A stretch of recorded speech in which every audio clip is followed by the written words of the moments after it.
Morning, guys. All right, so today we're going to do our next Kevin Hanks book. It's called Chrysanthemum, and it's one of my favorites. Here we go. Chrysanthemum. And I tried my best to show you the picture here. See, she was a little baby. It says, the day she was born was the happiest day of her parents' lives.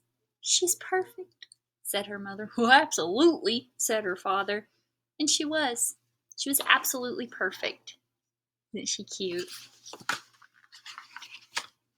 Her name must be everything she is, said her mother.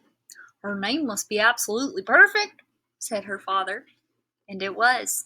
Chrysanthemum. Her parents named her Chrysanthemum. A chrysanthemum's a kind of a flower.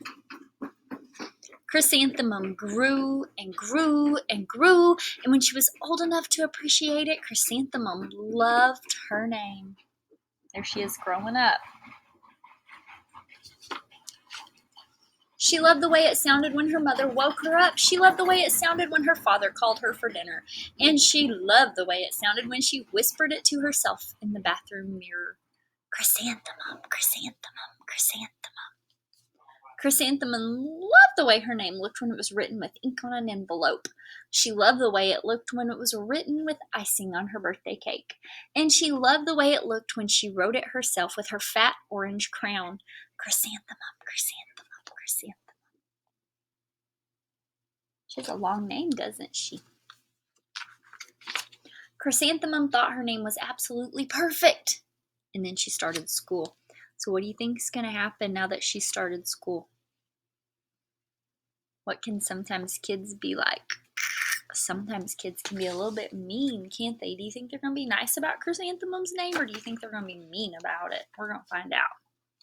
On the first day, Chrysanthemum wore her sunniest dress and her brightest smile. She ran all the way to school. Hooray, said Chrysanthemum. School! She loves it. She loves school.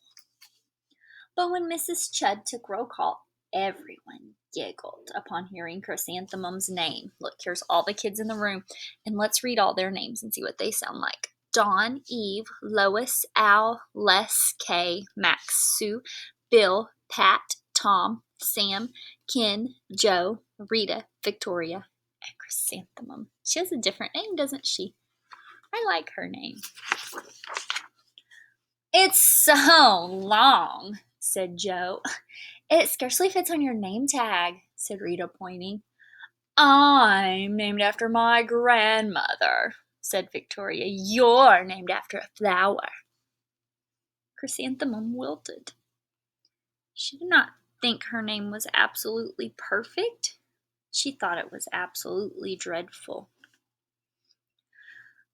The rest of the day wasn't much better. During nap time, Victoria raised her hand and informed Mrs. Chud that Chrysanthemum's name was spelled with 13 letters. That's exactly half as many letters as there are in the entire alphabet, said Victoria. Thank you for sharing that with us, Victoria, said Mrs. Chud. Now put your head down. That's kind of being a little bit of a bully, isn't it? When Victoria makes fun of Chrysanthemum for her name, that's kind of what bullies do. So do we hope that Victoria figures it out, maybe changes the way she's acting a little bit? I hope so, because that's not being very nice at all to poor Chrysanthemum. If I had a name like yours, I'd change it, Victoria said as the students lined up to go home. I wish I could, Chrysanthemum thought miserably. So at home, raise your hand if you've ever had someone, even another kid, make fun of you for something you couldn't help. Maybe it was the way your hair looked, or your skin looked, or maybe you have glasses, or maybe it was something you did, or something like a name. And so kids have made fun of you for something that you couldn't help. How many of you guys? Yeah. You know what? Me too. My hand is up. Me too. When I was in school, I had kids that would make fun of me sometimes too. They'd make fun of me because I was really tall, and they'd make fun of me because I had freckles and I wore glasses. And so, and I kind of had red hair. And so sometimes that happens in your life. And I bet everybody has had that experience, haven't you? And it doesn't feel very nice at all when somebody treats you that way. And so we're going to find out what happens with Chrysanthemum and how she handles Victoria. And if you've ever made fun of somebody else for something they couldn't help, stop and think about Chrysanthemum. Think how it makes her feel.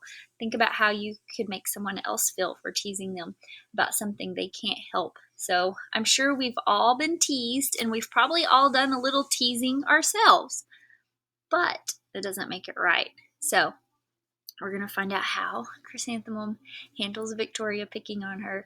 And today, let's kind of stop and think. We're having a little bit of character education this morning. Let's stop and think about how we can be nicer to the people around us, especially for things they can't help. Okay? All right. "Welcome home," said her mother. "Welcome home," said her father. "School is no place for me," said Chrysanthemum. "My name is too long, it scarcely fits on my name tag, and I'm named after a flower." "Oh, phooey," said her mother. "Your name is beautiful, and precious, and priceless, and fascinating, and winsome," said her father. "It's everything you are," said her mother. "Absolutely perfect," said her father. Chrysanthemum felt much better after her favorite dinner, macaroni and cheese with ketchup, and an evening filled with hugs and kisses and parcheesi. That night, Chrysanthemum dreamed that her name was Jane. It was an extremely pleasant dream. Okay, so here brings me to the second point of this book. Should we ever try to change something about ourselves because other people do not like it? No, you should never do that, especially if it's something as innocent as your name. If somebody doesn't like something about you, let me pause you for a minute. Okay, sorry about that. The announcements caught me. So, you should never try to change something about yourself to fit in or because nobody else likes it. Now, if you're doing something wrong and one of your friends says, "Hey," like what if you were in the bathroom and you were climbing on the bathroom stall and swinging? That's dangerous and you could get hurt. So, if you have a friend say, "Hey, stop that. That's not good." Those are things you should change. But if you're using your imagination on the playground and somebody comes up to you and says, "Stop acting like a dog. You're not a dog. You're a kid. That's stupid." I've heard kids do that to each other. Do you think you should stop and try to quit using your imagination and act like all the other kids around you just because somebody wants to make fun of you and tease you about the way you're acting? No, no. You keep being you, and you don't worry about what anyone else says. And so Chrysanthemum is about to learn that lesson. And that's one of the most important lessons I think a kid can learn outside of learning to read and write and do math. One of the most important things you can do in your life is learn to just be you and don't worry about what other people are saying. So here we go. We're going to find out how she fixes that in her life. The next morning, Chrysanthemum wore her most comfortable jumper. She walked to school as slowly as she could. She dragged her feet in the dirt. "Chrysanthemum, Chrysanthemum, Chrysanthemum," she wrote. So we're already seeing a difference. The first day she skipped to school, she wore her favorite dress. She was so excited. Today she's dragging her feet. She doesn't want to go. "She even looks like a flower," said Victoria as Chrysanthemum entered the playground. "Let's pick her," said Rita, pointing. "Let's smell her," said Joe. Chrysanthemum wilted. She did not think her name was absolutely perfect. She thought it was absolutely dreadful.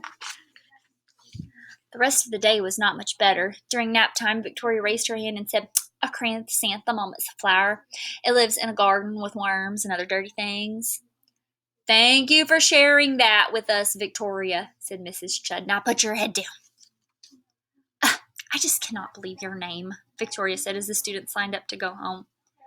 "Neither can I," thought Chrysanthemum miserably. Poor Chrysanthemum. "Welcome home," said her mother. "Welcome home," said her father. "School is no place for me," said Chrysanthemum. "They said I even look like a flower, and they pretended to pick me and smell me." "Oh," said her mother, "they're just jealous." "And envious and begrudging and discontented and jaundiced," said her father. "Who wouldn't be jealous of a name like yours?" said her mother. "After all, it's absolutely perfect," said her father. Chrysanthemum felt a trifle better after her favorite dessert, chocolate cake with buttercream frosting, and another evening filled with hugs and kisses and parcheesi. That night, Chrysanthemum dreamed she really was a chrysanthemum. She sprouted leaves and petals. Victoria picked her and plucked the leaves and petals one by one until there was nothing left but a scrawny stem. It was the worst nightmare of Chrysanthemum's life. Chrysanthemum wore her outfit with 7 pockets the next morning. She loaded the pockets with her most prized possessions and her good luck charms. Chrysanthemum took the longest route possible to school. She stopped and stared at each flower. Chrysanthemum, chrysanthemum, chrysanthemum, the flowers seemed to say. So she started out excited 2 days into school because somebody was mean to her. Now she's just dawdling. She doesn't want to be there. She's dragging her feet. Stop and think about how you can make someone else feel. You can either make them feel really good about themselves or really bad about themselves. So always try to choose the part where you make them feel really good about themselves instead of really bad about themselves. Think about that and you'll make the world a better place. That morning, the students were introduced to Mrs. Twinkle, the music teacher. Her voice was something out of a dream, as was everything else about her. The students were speechless. They thought Mrs. Twinkle was an indescribable wonder. They went out of their way to make a nice impression. Mrs. Twinkle led the students in scales, and then she assigned roles for the class musicale. Victoria was chosen as the dainty fairy queen. Rita was chosen as the spiffy butterfly princess. Jo was chosen as an all-important pixie messenger. And Chrysanthemum was chosen as a daisy. Chrysanthemum's a daisy, chrysanthemum's a daisy, Jo, Rita, and Victoria chanted, thinking it was wildly funny. Chrysanthemum wilted. She did not think her name was absolutely perfect. She thought it was absolutely dreadful. What's so humorous? Asked Mrs. Twinkle. Chrysanthemum was the answer. Her name is so long, said Jo. It scarcely fits on her name tag, said Rita, pointing. I'm named after my grandmother, said Victoria. She's named after a flower. What do you think Miss Twinkle's going to do? Do you think she's going to fix it? How is she going to fix it? My name is long, said Mrs. Twinkle. It is, said Jo. My name would scarcely fit on a name tag, said Mrs. Twinkle. It would, said Rita, pointing. And, said Mrs. Twinkle, I am named after a flower, too. You are, said Victoria. Yes, said Mrs. Twinkle. My name is Delphinium. Delphinium Twinkle. And if my baby is a girl, I'm considering Chrysanthemum as a name. I think it's absolutely perfect. Chrysanthemum could scarcely believe her ears. She blushed, she beamed, she bloomed. Chrysanthemum, chrysanthemum, chrysanthemum. Now she likes her name again because the really cool music teacher has a flower name too. Jo, Rita, and Victoria looked at Chrysanthemum longingly. Call me Marigold, said Jo. I'm Carnation, said Rita, pointing. My name is Lily of the Valley, said Victoria. Chrysanthemum did not think her name was absolutely perfect. She knew it. Look how happy she is going home. She'd been so sad and dragging her feet, and now she's so happy. And look, the rain cleared up and a rainbow came out, which is sort of like saying life has gotten better for Chrysanthemum. And then we're going to read our final story that ends it all. Our final page in our story. Overall, the class musicale was a huge success. Chrysanthemum was absolutely perfect as a daisy. Victoria made the only mistake. She completely forgot her lines as the dainty fairy queen. Chrysanthemum thought it was wildly funny, and she giggled throughout the entire dance of the flowers. Eventually, Mrs. Twinkle gave birth to a healthy baby girl, and of course she named her Chrysanthemum. See the little baby at the bottom? The end. So that was a good lesson for us to use details when we write, and also to be nice to other people and treat them as you would want to be treated. And that's it for today.